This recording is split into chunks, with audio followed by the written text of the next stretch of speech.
Hi, I'm Dr. Newman. Welcome to week 5 of History of the English Language.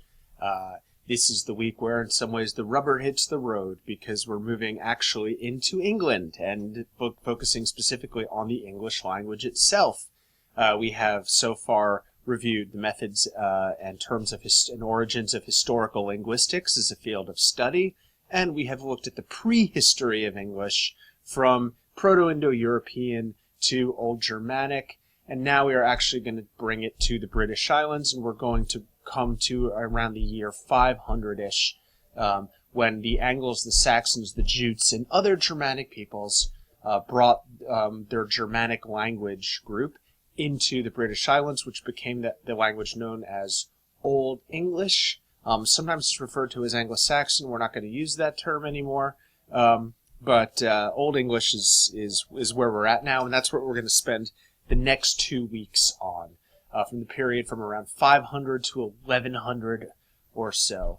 And we have a few fun projects that we're going to do this week.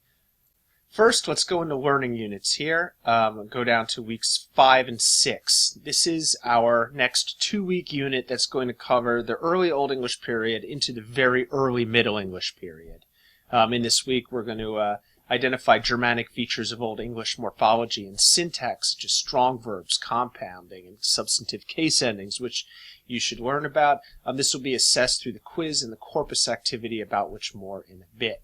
If we click here, you will see the lecture material is here, the required videos. Now I'm going to have you watch, in addition to the reading the textbook, you're also going to watch the first episode of The Adventure of English.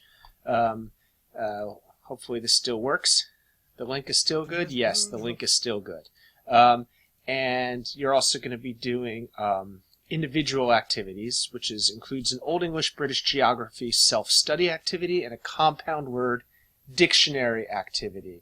This relates, the compound word relates also to this week's discussion board, which should be live. I don't know why you can't see it, but I will fix that as soon as I finish recording this video. So you'll see discussion board number 5, which will ask you to look for new compound words and kennings from the language today. In addition, this week you're also going to be doing be put in groups for the next for group activity 1, the Old English corpus activity. This is on OneNote, and I'm going to make another video explaining that shortly. Otherwise, this week is fairly straightforward. One thing I will be asking you as well is about the word biography, and I'm going to be asking you to choose your word for a short paper you're going to be writing that basically tells the history of a single word over the many centuries. That will be due on March 8th. So I will post more information about that too. If you have any questions about any of this, let me know, but this should be a fun week because we really get into concrete nitty-gritty stuff here. So I'll talk to you soon, and you can expect more information shortly about all of our activities.